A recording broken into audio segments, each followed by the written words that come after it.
Welcome to Mythili's kitchen. இன்னைக்கு cauliflower chilli எப்படி பண்ணுறதுன்னு பார்க்கலாம் வாங்க. இப்போ காலிஃப்ளவர் சில்லி பண்ணலாம், எப்படி பண்ணுறதுன்னு பார்க்கலாம் வாங்க. அதுக்கான பொருட்கள்லாம் இருக்குது, வாங்க பார்க்கலாம். நான் பாருங்கள், அந்த காலிஃப்ளவரை கட் பண்ணி இந்த மாதிரி இந்த பூவை குட்டி குட்டியாக இந்த மாதிரி கட் பண்ணி தண்ணியில் 2 தடவை அலம்பி போட்டு வச்சிருக்கேன். மைதா மாவு 2 ஸ்பூன் வச்சுருக்கேன். கார்ன்ஃப்ளவர் மாவு 3 ஸ்பூன் வச்சுருக்கேன். தேவையான அளவு உப்பு வச்சுருக்கேன். எண்ணெய் தேவையான அளவு, ஆயில் வச்சுருக்கேன். இஞ்சி பூண்டு விழுது வச்சுருக்கேன் 1 ஸ்பூனு. 1 ஸ்பூன் வரமிளகா பொடி. அரிசி மாவு 1.5 ஸ்பூன் வச்சுருக்கேன். மஞ்சப்பொடி, இந்த இதுக்கு போடுறதுக்கு மஞ்சப்பொடி. இப்போ எப்படி பண்ணுறதுன்னு பார்க்கலாம் வாங்க.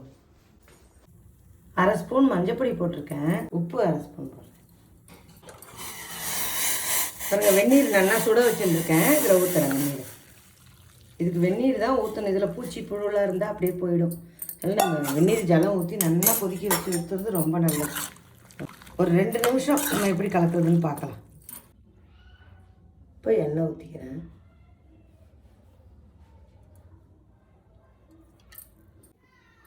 இந்த அரிசி மாவை போட்டுக்கிறேன்.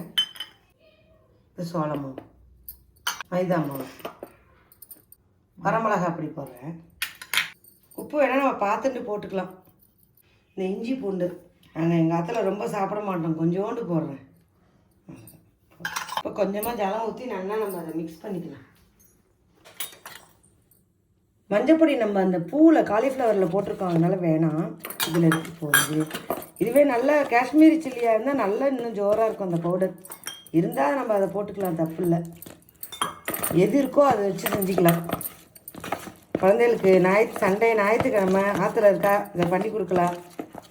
எல்லாத்துக்கும் மிஸ் ஆகும். குழந்தைகள் சாயந்தரம் கூட சாப்பிடும். சூப்பராக இருக்குது, இது பண்ணி பாருங்க. எல்லோரும் கமெண்ட்டில் சொல்லுங்க எப்படி இருக்குன்னு. இப்போ நல்லா கலக்கின்ட்டு அந்த மாதிரி மிக்ஸ் பண்ணிட்டு அந்த மாதிரி ஒரு கட்டி கூட இருக்கக்கூடாது.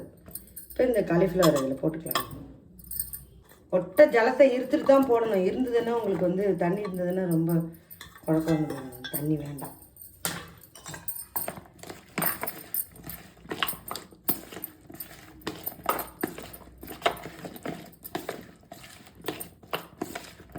இந்த மாதிரி நல்லா எல்லா இடத்துலையும் ஒன்று சேர நல்லா கலக்கிட்டாதான் உங்களுக்கு எல்லாம் நல்லா இருக்கும். எண்ணெயில் பொரிக்கும் போது நல்லா ஜோராக இருக்கும். ஒரு 5 நிமிஷம் கழித்து ஊறட்டும். நம்ம எப்படி பொரிக்கிறதுன்னு பார்க்கலாம்.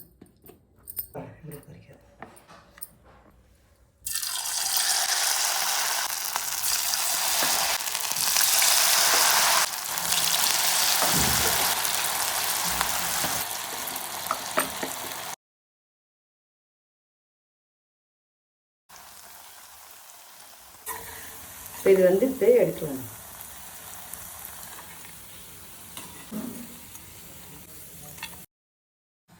வெங்காயம் நறுக்கி போட்டு, கொத்தமல்லி நறுக்கி போட்டு, லெமன் புழிஞ்சிருக்கேன். ஆனால் ஜோராக இருக்கும். பண்ணி பார்த்துட்டு எல்லோரும் கமெண்ட்டில் சொல்லுங்கள் எப்படி இருக்குன்னு.